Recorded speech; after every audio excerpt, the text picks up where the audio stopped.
വിശുദ്ധ തിരുവെഴുത്തിലെ സങ്കീർത്തനങ്ങൾ 143 അതിൻ്റെ 10-ാം വാക്യം വായിച്ചു കേൾപ്പിക്കുന്നു. ശ്രദ്ധിച്ചാലും. അങ്ങയുടെ ഇഷ്ടം ചെയ്യുവാൻ എന്നെ പഠിപ്പിക്കണമേ. അങ്ങ് എൻ്റെ ദൈവം ആകുന്നുവല്ലോ. അങ്ങയുടെ നല്ല ആത്മാവ് നേർനിലത്തിൽ എന്നെ നടത്തുമാറാകട്ടെ. എല്ലാ പ്രിയപ്പെട്ട ശ്രോതാക്കളെയും എഡിഫൈങ് തോട്ട് എന്ന ആത്മീക ശുശ്രൂഷയിലേക്ക് വിനയപൂർവം സ്വാഗതം ചെയ്യുവാൻ അതിയായി സന്തോഷിക്കുന്നു. ഈ വാക്യത്തിൽ ദൈവത്തിൻ്റെ പരിശുദ്ധാത്മാവിനെ കുറിച്ച് പ്രയോഗിച്ചിട്ടുള്ള ഒരു പ്രത്യേകമായ വിശേഷണം നമുക്കിവിടെ കാണുവാൻ കഴിയുന്നു. അതെന്താണ്? നല്ല ആത്മാവ് എന്നുള്ളതാണ്. ദൈവത്തിൻ്റെ പരിശുദ്ധാത്മാവ് ദൈവമാണ്. തൃത്വത്തിൽ മൂന്നാമനായ പരിശുദ്ധാത്മാവാം ദൈവം. പരിശുദ്ധാത്മാവാം ദൈവം രക്ഷിക്കപ്പെടുന്ന നിമിഷം തന്നെ വിശ്വാസിയുടെ ഹൃദയത്തിലേക്ക് വരുന്നു. ദൈവവചനം വളരെ വ്യക്തമായി പഠിപ്പിക്കുന്ന ഉപദേശപരമായ ഒരു സത്യമാണത്. ദൈവത്തിൻ്റെ പരിശുദ്ധാത്മാവിനെ സങ്കീർത്തനക്കാരനായ ദാവീദിലൂടെ ദൈവം വിശേഷിപ്പിക്കുന്നത് നല്ല ആത്മാവ് എന്നുള്ളതാണ്.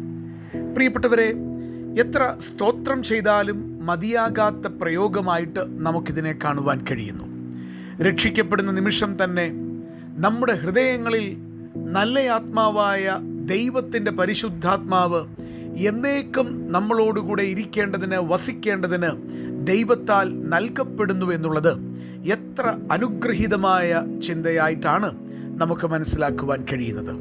അതുകൊണ്ട് തന്നെ ഒരു വിശ്വാസിക്ക് ദൈവത്തോട് അകമഴിഞ്ഞ നന്ദി ഉണ്ടാകണം.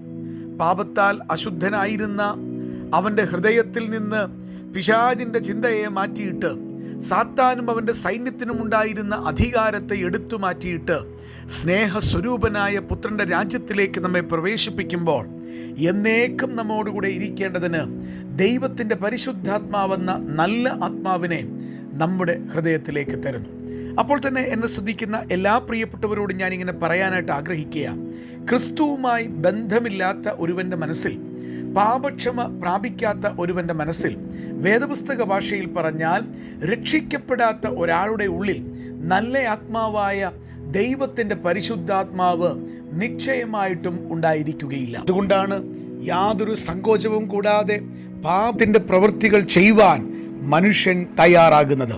എന്നാൽ യേശുക്രിസ്തുവിലൂടെയുള്ള ആത്മരക്ഷ പ്രാപിച്ച് യേശുക്രിസ്തുവിനെ ഏകദൈവവും ഏകകർത്താവും ഏകരക്ഷിതാവുമായി സ്വീകരിച്ച് ജീവിതത്തിലേക്ക് ക്ഷണിക്കുമ്പോൾ ആ വ്യക്തി ദൈവ പൈതലായി തീരുകയും അവൻ്റെ ഉള്ളിൽ നല്ല ആത്മാവായ ദൈവത്തിൻ്റെ പരിശുദ്ധാത്മാവ് വരികയും ചെയ്യുമെന്നുള്ളത് കാണുവാൻ സാധിക്കുന്നു.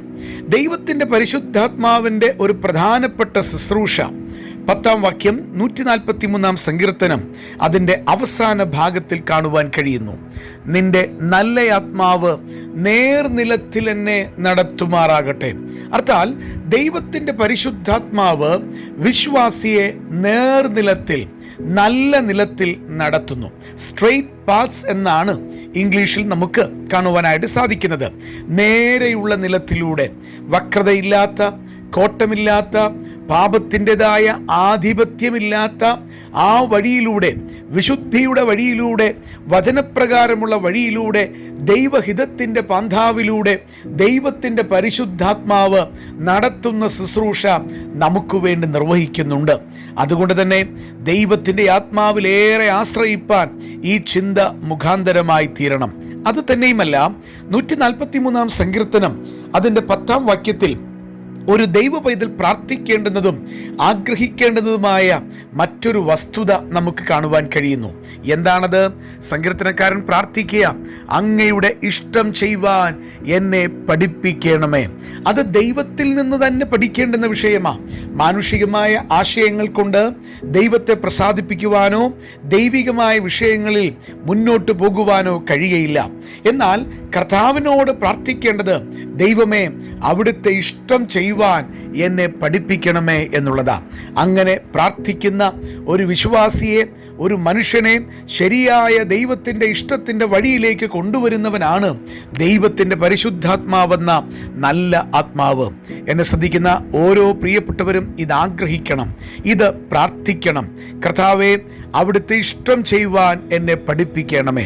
പ്രിയപുത്രനായ യേശുക്രിസ്തുവിന് പിതാവിനോടുള്ള ആഗ്രഹത്തിൽ, പ്രാർത്ഥനയിൽ ഇത് നമുക്ക് വ്യക്തമായി കാണുവാൻ കഴിയുന്ന വിഷയമാണ്.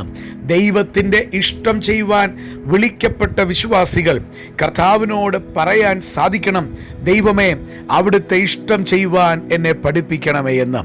അത് തന്നെയുമല്ല, ഓരോ ദൈവ പൈതലും ഏറ്റുപറയേണ്ടുന്ന ഒരു വിഷയമുണ്ട്. അത് ദൈവകൃപ അതിന് നമ്മളെ സജ്ജരാക്കി തീർക്കും. എന്താണത്? 143-ാം സങ്കീർത്തനം 10-ാം വാക്യം വായിക്കുമ്പോൾ നാം ഇങ്ങനെ വായിക്കുന്നു, അങ്ങ് എൻ്റെ ദൈവമാകുന്നുവല്ലോ. ഇതല്ലേ രക്ഷയിലും സംഭവിക്കുന്നത്? യേശുവിനെ കർത്താവെന്ന് വാഗൊണ്ടേറ്റു പറയുകയും യേശുക്രിസ്തുവിനെ ദൈവം മരിച്ചവരുടെ ഉയർത്തെഴുന്നേൽപ്പിച്ചുവെന്ന് ഹൃദയം കൊണ്ട് വിശ്വസിക്കുകയും ചെയ്താൽ നീ രക്ഷിക്കപ്പെടും. അപ്പോൾ യേശുക്രിസ്തുവിനെ ദൈവമാണ്, കർത്താവാണ് എന്ന് ഏറ്റുപറയുന്ന അനുഭവം അത് രക്ഷയിൽ സംഭവിക്കുകയാണ്. അത് രക്ഷയിൽ സംഭവിക്കുന്നുവെങ്കിലും ദിനം തോറും ഈ ബോധ്യത്താൽ ഒരു വിശ്വാസി നയിക്കപ്പെടണം. ദൈവമേ, അങ്ങ് എൻ്റെ ദൈവമാണ്. അങ്ങ് എൻ്റെ ദൈവമായിരിക്കുമ്പോൾ അതിനനുസരിച്ചുള്ള ആത്മീക നിലവാരത്തിൽ ജീവിപ്പാൻ എനിക്ക് കൃപ നൽകപ്പെടുന്നുണ്ടല്ലോ. ഞാൻ അനുനിമിഷം അങ്ങേ മറന്ന് ജീവിക്കാതിരിപ്പാൻ, ലോകമയത്വത്തിലേക്ക് എൻ്റെ കാലടികൾ പോകാതിരിപ്പാൻ ഈ ബോധ്യം എപ്പോഴും എൻ്റെ ഉള്ളിൽ നൽകണമേ. അങ്ങ് എൻ്റെ ദൈവമാകുന്നു. പ്രിയപ്പെട്ടവരെ, ഈ നല്ല ആത്മാവ് നടത്തുന്ന നേർനിലത്തിലൂടെ നടക്കുമ്പോൾ അനുഗ്രഹീതമായ ഈ സ്ഥിതി നമുക്ക് സംജാതമായി തീരും. ദൈവത്തിൻ്റെ പരിശുദ്ധാത്മാവെന്ന നല്ല ആത്മാവ് അവിടുന്ന് നേർനിലത്തിൽ നമ്മളെ നടത്തുന്ന ശുശ്രൂഷ നിർവഹിക്കുന്നു. അപ്പോൾ നമുക്കൊരു പ്രാർത്ഥനയുണ്ടാകുന്നു, ആഗ്രഹമുണ്ടാകുന്നു, ദൈവമേ, അവിടുത്തെ ഇഷ്ടം ചെയ്യുവാൻ എന്നെ പഠിപ്പിക്കണമേ എന്ന്. ദൈവത്തിൻ്റെ ഇഷ്ടം ചെയ്യുമ്പോൾ ഹൃദയത്തിൽ എപ്പോഴും നമ്മെ ഭരിക്കുന്ന ഒരു ബോധ്യം ദൈവത്തിൻ്റെ ആത്മാവ് നമുക്ക് തരുന്നു, അങ്ങ് എൻ്റെ ദൈവമാകുന്നുവല്ലോ. ഈ വലിയ ചിന്തയോടുകൂടെ നമ്മുടെ ക്രിസ്തീയ ജീവിതം പുരോഗമിക്കുവാൻ കർത്താവ് നമ്മളെ സഹായിക്കട്ടെ. ദൈവം എല്ലാ പ്രിയപ്പെട്ടവരെയും അനുഗ്രഹിക്കട്ടെ. തിരുനാമത്തിന് മഹത്വമുണ്ടാകട്ടെ.